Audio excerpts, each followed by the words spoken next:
I hope you are all doing well. It's Stella here for those who doesn't know me. Today I want to proceed with episode 13 of my book, My Life, My Testimony. I believe you are all following each and every episode of my book, and I'm sure you are enjoying the story. So today I'm going to proceed from where I left episode 12. Episode 12, I was explaining that I escaped from my ex-husband, but I didn't tell him that I am not coming back. So I decided to lie to him that I'm going home to visit, then I'll come back. But that was a lie. I didn't want to come back because I was tired of the abuse, everything, the hunger, and I was not happy. So when I get home, there was my aunt there. She was also there. And then as we were discussing about the marriage issues and other stuff, she advised me to go back to my ex-husband. I didn't like to go back. I didn't want, because I knew what I was going through was tough. So I was explaining to her that no, I think let me just forget about this man. Let me focus on my life so that I can move on with my life.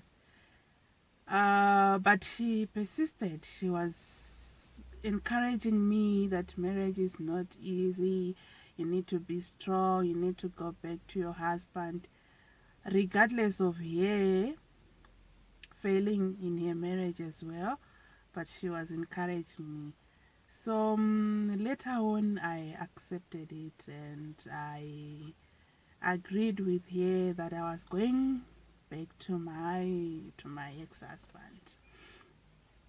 So I didn't tell my mom because she said I must run away from home, going back to my ex-husband. She said I must tell my parents because I must not tell them actually, because if I tell them, they were going to say no. So she said she was going to pretend as if she doesn't know anything, as if we didn't discuss about me running away from home, going back to my ex-husband. We planned. I prepared everything so that I was ready for a journey. And what happened is my parents were busy with me so that I can go back to school, sit for exams so that I can write my exams and proceed with my life. And they were also busy with my aunt so that they can apply a passport for her so that she can come to South Africa and work so that she can earn a living to take care of her child. She didn't want to go back to school. That's why they didn't bother themselves to ask her to go back to school. She didn't want to go back to school, so they said they can help her to get a passport so that she can get a job here in South Africa and work. So as they were so busy about me going back to school, that's when I was also busy preparing to go back to my ex-husband. And just a day before I leave, my aunt decided to sleep in a different bedroom with me, and I was supposed to sleep in the other bedroom because she said if we sleep together, you run away, your mom will realize that we planned this together.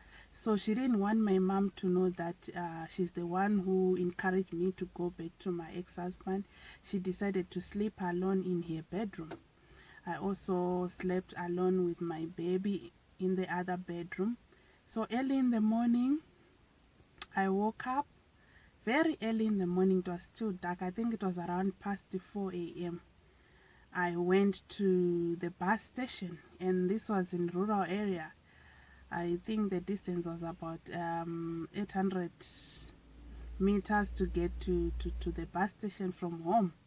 So I woke up very early in the morning. I took my baby, I took the bags, then I went to the bus station to wait for the bus. So I was sitting by the bus station at night with my baby, and I remember very well it was in winter. It was very cold, but I was waiting for the bus by the bus station, and it happened that the bus came.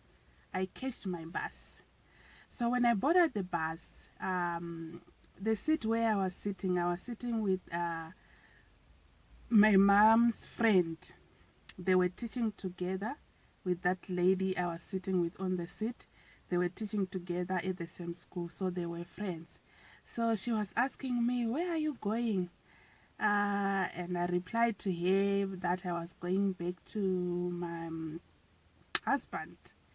She didn't know about the story. She just thought maybe I was home visiting, so she didn't ask a lot of questions, and she didn't know that that day I was actually running away from my parents. So we were sitting all the way until we get to town. We were just chatting, and she was playing with my baby. She was just happy. She didn't know anything that I was running away from home. So when we arrived in town, we part ways. She was doing her own business, and I was proceeding with my journey. Then I took another bus, and I proceeded with my journey with the baby.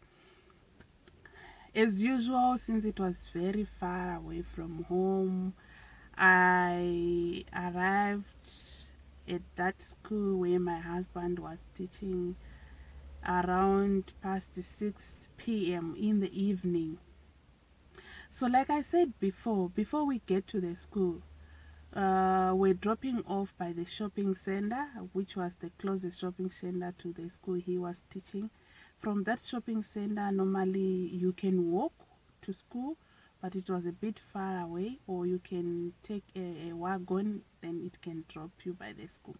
So it happened when I get there by the shopping center, I saw this other women. Her son was in the class where my husband was teaching. So she knew me, she knew my ex-husband. So when she saw me, she was with the other boys with the wagon. She asked me that I can accompany them so that we can go together. They can drop me by the school, which was good, and I thank them so much about the transport. So along the way, when we were sitting in the wagon, we were talking. She was asking me, "Why did you take so long when you visited your parents? Now you're coming back after such a long time." I think it was more than 3 months or so when I came back, but it was that same year, 2004. Then I was telling her I was studying because I want to write for exam. I want to sit for exams, mathematics and science. I was just explaining to her. Then she started telling me stories. She said, "You were not supposed to stay home for such a long time because what happened here, you don't want to hear it. Your husband is dating someone, and that person is my relative. That person, she's already pregnant." So this woman was telling me this story before I even get to the school where my ex-husband was teaching. So we were in the wagon. She was telling me all this. I was shocked. I was surprised. But I knew it because remember when I left, I caught him cheating. I knew that he was seeing someone. I didn't know that when I went back home, the affair was still on until that girl was pregnant for my husband.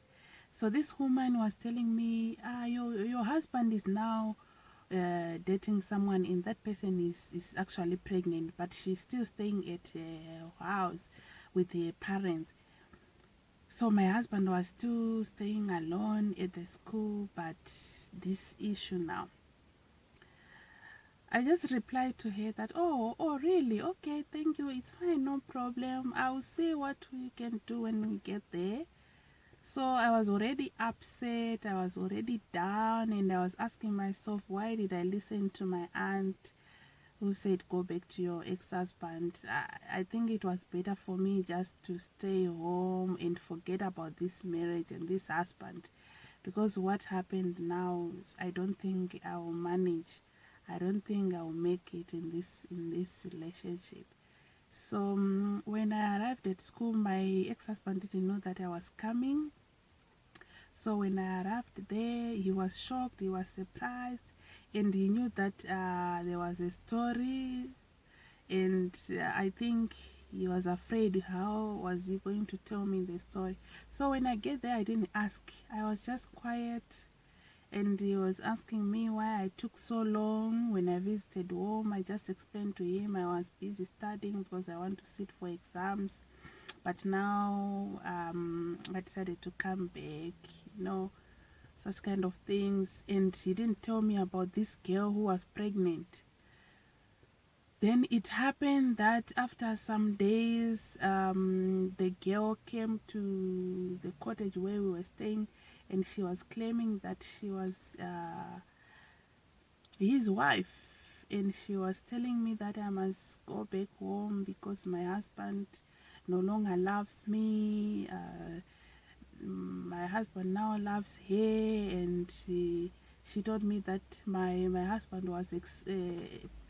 was promising her that they will get married and they will start a family because with me we are no longer together. She was saying a lot of stuff. So she came at school and she was shouting me. She wanted to fight me why I came back to my ex-husband, and so it was just something else. And I didn't fight back. I was just standing there listening to her shouting me, saying all such kind of things, and I couldn't fight back. So some teachers, they came, they tried to talk to her. No, you don't need to do this. You need to sit down. And it happened, the father of that girl came as well, and he was asking my ex-husband to pay the lobola because of the pregnancy. It was just chaos. A lot of things were happening, and they were going to the villages. He was supposed to because later on my ex-husband said, no, I don't love this girl, my wife is back, I know the pregnant is mine, but I don't love her. So it was now chaos. This family, they wanted my ex-husband to marry this girl. Now my ex-husband was saying, no, I don't want to marry her. So it was a chaos. They were reporting him to the kings and to whoever, so that he was supposed to pay for this girl.